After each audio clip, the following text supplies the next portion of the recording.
I never expected this sentence that would change my life to be typed in a message that wasn't even meant for me. But that's how the truth often arrives: careless, unguarded, and cruel. The day it happened, I was standing in the narrow hallway of my husband's grandmother's house, listening to the faint rattle of her breathing from behind a half-closed bedroom door when my phone buzzed. I glanced down, thinking it was a reminder or a missed call, and instead I saw the words that made my stomach drop: "Deal with this senile old woman." It was sent by my husband to his sister, and in that moment, with the smell of antiseptic in the air and the sound of an old woman slowly dying just a few feet away, something inside me broke open and refused to close again. Welcome to Big Sky Storytime. I hope you will like this story. Before listening to the story, I request you that if you have not subscribed to my channel, please subscribe to my channel and make the video a worthy one. Let's go to the story. When I married Daniel, I knew I wasn't just marrying a man. I was stepping into a complicated family, one held together more by habit than affection. His parents lived out of state, his sister was always busy, and his grandmother, Eleanor, had been quietly fading for years in the small house where she'd lived since the 1960s. She was the kind of woman people described as difficult or set in her ways, which usually meant she was honest in a world that preferred polite lies. I met her only twice before our wedding, and both times she looked at me with sharp, assessing eyes and said things that made everyone else uncomfortable, but somehow made me feel seen. "You don't smile to please people," she said the first time. "That's good. Don't start." I laughed nervously, but she smiled back as if she'd already decided something important about me. By the time Eleanor's health declined to the point where she needed daily care, Daniel and I were the obvious solution. We lived closest, we had no children yet, and I worked remotely. It was presented as temporary, just until things stabilized, just until someone figured something else out. Daniel agreed quickly, with the casual confidence of someone who assumed the details would sort themselves out. I agreed too, though more slowly, because I'd seen how temporary responsibilities had a way of becoming permanent in families like his. Still, I told myself this was what decent people did. You showed up, you helped, you didn't count the cost too closely. At first, Eleanor was still mostly herself. Slower, yes, and forgetful, but sharp enough to notice things others missed. She knew when Daniel was impatient, even when he tried to hide it. She knew when his sister called out of obligation instead of concern. And she knew that I was the one refilling her water glass, checking her medications, sitting with her when the evenings stretched long and quiet. "You're the only one who looks at me like I'm still here," she said once, her voice thin but steady. I didn't know how to answer, so I just squeezed her hand and stayed. As weeks turned into months, her condition worsened. There were accidents, confusion, nights when she woke up frightened and called for people who had been dead for decades. Daniel started spending more time running errands or staying late at work. His sister visited less and less, always with an excuse that sounded reasonable on the surface. And slowly, without anyone ever saying it out loud, the responsibility became mine. I learned how to change sheets without hurting her, how to coax her into eating when nothing tasted right anymore, how to recognize the subtle signs of pain when she could no longer explain it herself. I also learned how invisible care work can be. There were no thank yous, no acknowledgement of the exhaustion that settled into my bones.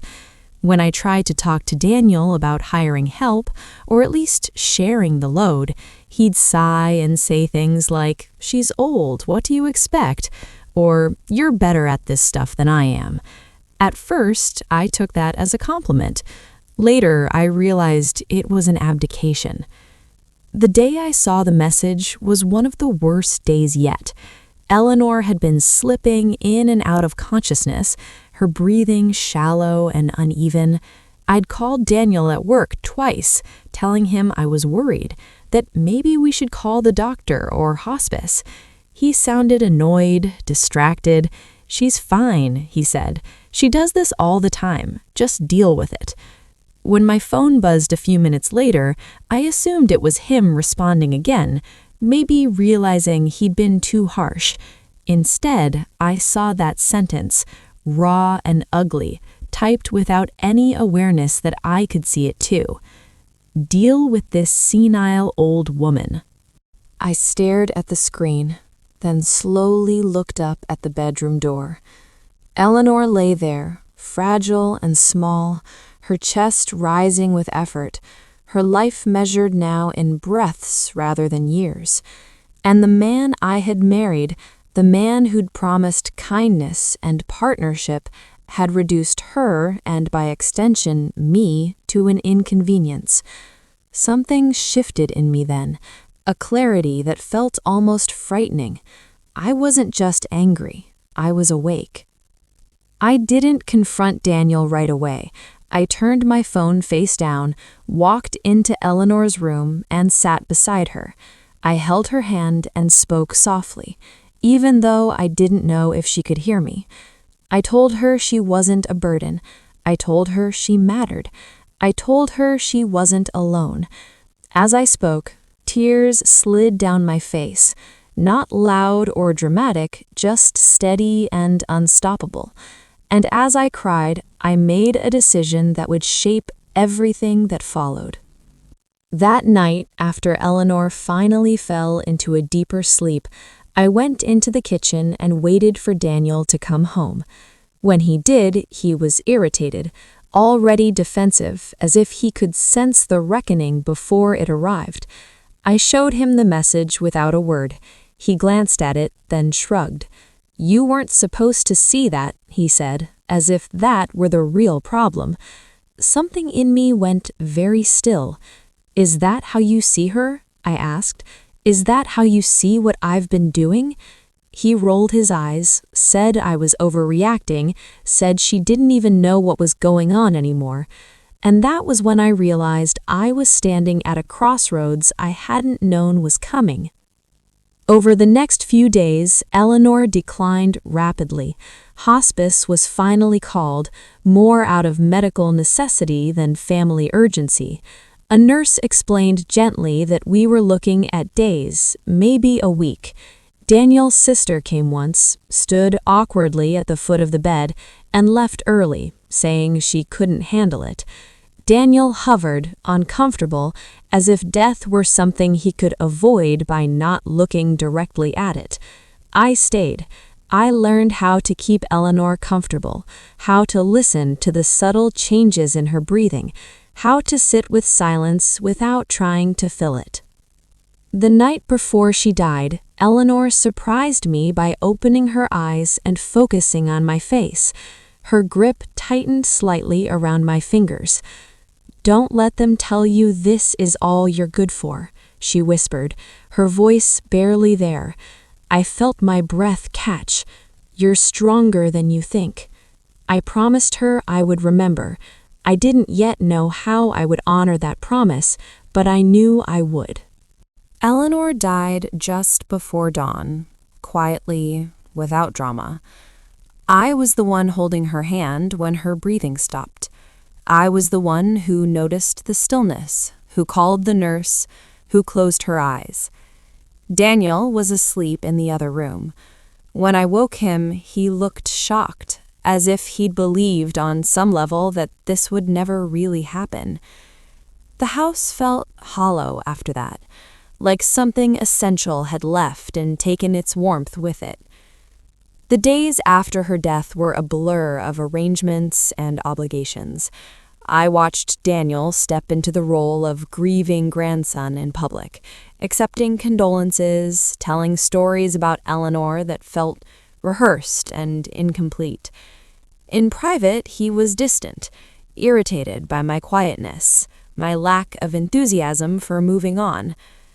When I finally told him I couldn't do this anymore, not just the caregiving, but the marriage, he looked genuinely stunned. "You're leaving because of one message?" he asked, incredulous. I shook my head. "No," I said. "I'm leaving because that message told me who you are when you think no one's watching." Leaving wasn't easy. There were practical complications, emotional messes, people who didn't understand. Some said I was being dramatic. Some said grief was making me irrational. But as I packed my things, I felt lighter with every box. I wasn't abandoning anything essential. I was reclaiming myself. The woman who had sat beside a dying grandmother, who had held space for someone everyone else dismissed, deserved a life built on respect, not convenience. Months later, I visited Eleanor's grave alone. I told her I'd kept my promise. I told her I'd learned the difference between patience and self-erasure, between loyalty and silence. I thanked her for seeing me when I hadn't yet fully seen myself.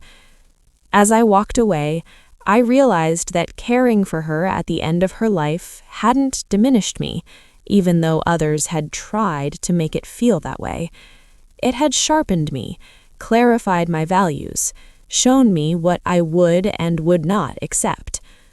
The sentence I'd seen on my phone that day will probably stay with me forever, but not as a wound. It's a marker, a dividing line between who I was before and who I chose to become. "Deal with this senile old woman," he'd written. What he never understood was that by dealing with that moment honestly, by refusing to look away from what it revealed, I didn't just deal with a situation, I dealt with the truth, and I walked toward a life that honored it. If you like this story of mine, please leave a nice comment and don't forget to subscribe to the channel. Thank you.